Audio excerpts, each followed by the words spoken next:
nous ne sommes le précaré de personne. Nous sommes ouverts à travailler avec tout le monde.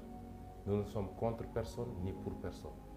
Nous sommes pour nous-mêmes d'abord. Ce que je veux dire à la France, s'ils pensent que c'est une histoire de Ousmane Sonko ou de X ou de Y, non.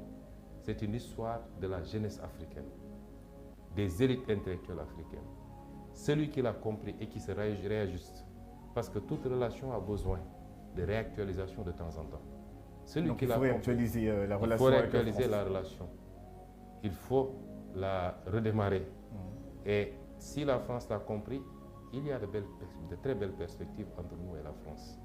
Mais si la France ne l'a pas compris, malheureusement, pensant que le ton et le comportement paternaliste qu'il y avait en temps pour continuer, ça risque de très mal se passer. Comme on le voit au Mali, comme on le voit au Mali, en Afrique centrale, en Centrafrique du moins, au Burkina Faso, ce qui n'est pas souhaitable.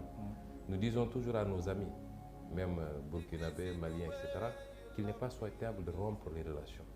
Il faut se retrouver autour d'une table et discuter, mais que chaque pays défende. L'Afrique a encore besoin de la France.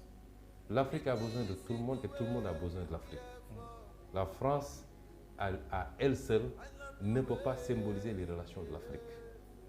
Ce serait trop réducteur. Alors justement, M. Sonko, on parle beaucoup de la France. Il y a aussi la Russie avec sa puissance militaire, il y a la Chine avec sa puissance économique, et il y a les États-Unis.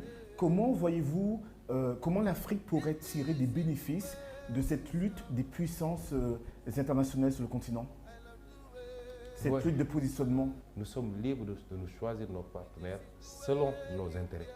Et sous cet angle-là, évidemment, si on considère qu'on peut bien négocier avec les États-Unis, avec la Grande-Bretagne, avec l'Union européenne, avec la Chine ou avec la Russie, pourquoi pas?